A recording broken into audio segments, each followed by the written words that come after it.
Hello guys, welcome to our Node.js series. Before we jump into the complete Node.js architecture, there are a few important JavaScript concepts that we need to understand first. So in this video, we are going to understand two very important concepts, synchronous and asynchronous execution. So let's start with the real life situation. Assume we need to do three tasks: writing record, having some coffee, watching a movie. What would you do? In general, we would finish the record writing, then move to have some coffee, and then watch a movie. That's basically the idea behind synchronous execution. So we can simply remember synchronous execution as finish one task, then move to the next task. Now let's see the same idea in JavaScript code. Here we have three lines of code which is used to print output, same as how we use print in Python. When you execute it, it prints start the program, then task 1 and then end of the program. Here the statements are simply being executed one after another. So now let's run this in the system and check. Here you can see I have written the same thing in a file named Synchronous.js. And since we know that Node.js is written in the JavaScript programming language and compiled by V8 engine, we can simply run it by typing the name node followed by space and the name of the file, that is synchronous.js. Now press enter. If you look carefully, the output is start the program, then task 1 and next end of the program. So based on the output, we can observe that it is synchronous execution. Now think of a situation. What happens if one of our tasks takes some time to complete? For example, imagine we are waiting for something to happen. Do we really want our entire program to just sit there and wait? This is where asynchronous execution becomes important.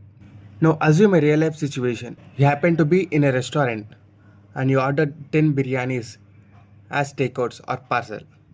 And the food might take some time to get ready, right? While the food is getting ready, you won't just wait idle, right? You can talk to a friend, check your phone, or do something else. Once the food is ready, you can deal with it. That's the basic idea behind asynchronous behavior.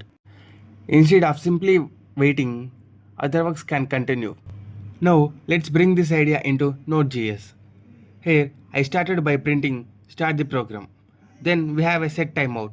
Here we are asking JavaScript to run this function after 2000 milliseconds, that is 2 seconds. Now here is the important part.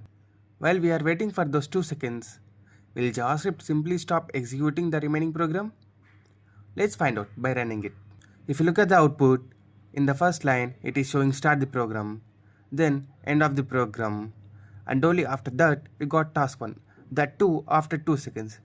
But wait, we didn't write task 1 before end of the program in our code, right?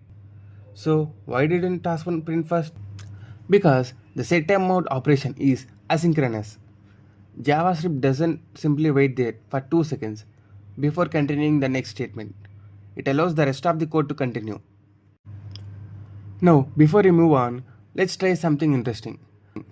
What if I change these 2 seconds to 0 seconds?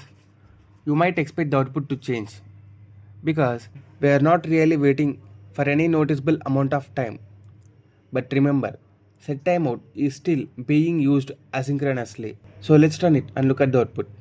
We still got start the program, end of the program, and then task 1. This tells us something very important.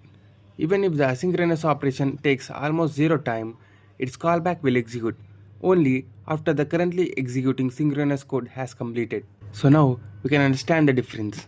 In synchronous, we wait for the current task to finish before moving forward. In asynchronous execution, a task can take some time, but other code can continue executing instead of simply waiting. That's the basic difference. Now we have an interesting question. If JavaScript is executing our code one statement at a time, then how was it able to handle this asynchronous operation? How did JavaScript know that it should execute task 1 later? And who decides when that function should actually run?